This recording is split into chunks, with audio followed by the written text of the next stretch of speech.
Greetings, everyone. This is Steven. I've had a lot on my mind lately, specifically on the subject of conflict, the subject of family, love, and I've come to the understanding that we're beings of fluctuating energies. I truly believe that sometimes when we go to war with someone or when our family wars, there are no victors, there are no winners, there are no losers. There's just collateral damage. And I feel like I need to offer an apology to someone. I'll leave them nameless, but if you see my video tonight, you know I'm talking about you. I think that forgiveness is one of the best things we can offer to anybody because it's not only for their sake, but for your own sake. Now, I had a colleague of mine say something so profound to me the other day that I realized where I myself was going wrong.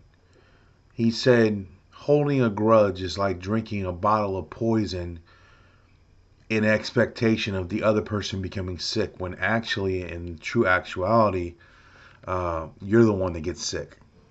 So I offer my apologies to someone, because sometimes when we get emotional and when our emotions cloud our vision, we say things, we do things, and we think things that may or may not be conducive to the actual health of that relationship. I do believe that forgiveness is given so that the self can learn to forgive the self. Forgiveness is given and extended to that other person, the person with whom you have conflict. It's given to purify the self, the heart, the reins of the heart. And the word for today is reconciliation. I spoke with my father earlier today about the word of today. The word of today is reconciliation. I had an argument with one of my colleagues before, but I was actually at a sermon in Winchester Landmark Baptist Church, and the preacher was saying that the word reconciliation appears multiple times during the course of the Old and New Testament.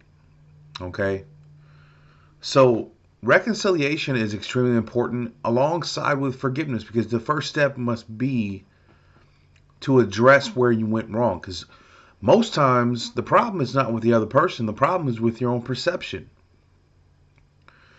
So you have to figure out where you went wrong, learn to forgive yourself.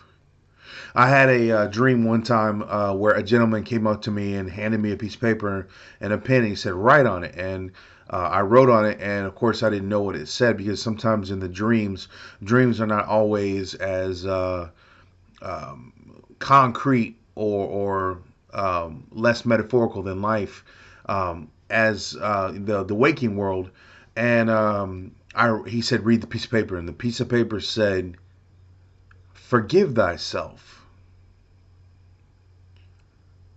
Forgive thyself. So, learn to forgive and take the first step towards reconciliation. Take the first step towards repairing that relationship. So I offer you my apologies. If you're watching this video and you know who you are, I apologize to you publicly on this video. And I hope that one day we can come to a better understanding of who we are as men. Not only brothers, sons and fathers, but children of God. You know, one thing it says in the Bible says that the peacemakers shall be called the sons of God. And I believe that. You know, I have a friend who's an atheist, and I don't understand his reasoning or his logic on disbelieving in God. But what I do believe in is that God is almighty. And God's mercies are unnumbered. If we seek Him early in the morning, throughout the day, and into the evening, and we seek His virtues, and we seek His forgiveness, we may find it. The Lord will not forgive us unless we are forgiving towards our brothers, towards our sons, towards our daughters, towards our fathers, towards our mothers, towards our sisters, towards our cousins, towards our friends, towards the complete stranger. So I forgive you, and I hope you forgive me. Peace.